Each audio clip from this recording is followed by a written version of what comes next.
আমরা আজকে সূরাতুল মুলক থেকে কথা শুনবো। মুলক সূরার নাম কি? এই সূরার অনেক ফজিলত আছে।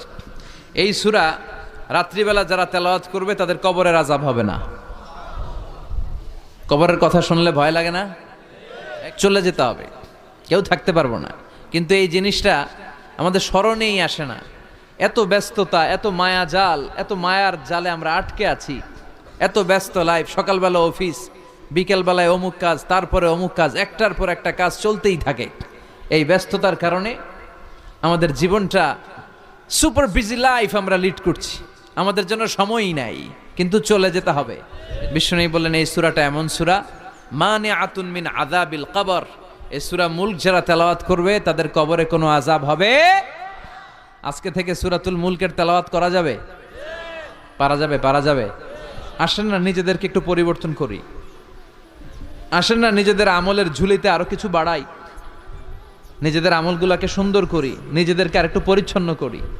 প্রতিদিন রাতে সূরাতুল মুলক তেলাওয়াত করবেন ইনশাআল্লাহ। কইতে পারলেন না? 2 নম্বর ফজিলত শাফাআত লি সাহিবিহা। এই সূরা যারা তেলাওয়াত করবে, এই সূরা তেলাওয়াতকারীর জন্য আল্লাহর কাছে সুপারিশ করবে। 3 নম্বর ফজিলত খাসামাত আন সাহিবিহা।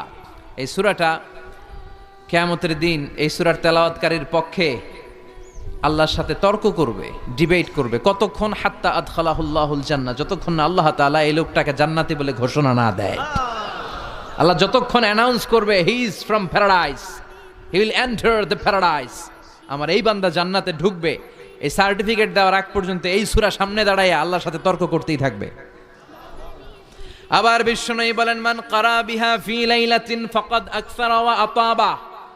রাত্রি বেলায় যেই ব্যক্তি এই সূরাটা তেলাওয়াত করবে তার রাত্রিটারে বরকতময় করে দিবে কে? এজন্য বিশ্বনবী বলতেন আমি চাই আমার প্রতিটা উম্মতের হৃদয়ে এই সূরাটা গাথা থাক।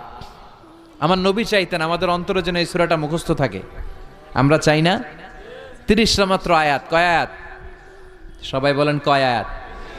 প্রতিদিন এক আয়াত মুখস্থ করলে আমাদের পুরো সূরাটা মুখস্থ করতে লাগবে কয়দিন? 30 দিন। 1 মাসের চেষ্টায় এই সূরাটা মুখস্থ করা যাবে না?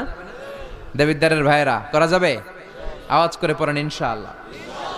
এই সূরার মাহাত্ম্য হচ্ছে এই সূরা আপনার দৃষ্টিভঙ্গিকে চেঞ্জ করবে, আপনার চিন্তার জগতে আন্দোলন তৈরি করবে, আপনার চোখকে খুলে দিবে, আপনার ঘুমন্ত বিবেককে জাগিয়ে দিবে।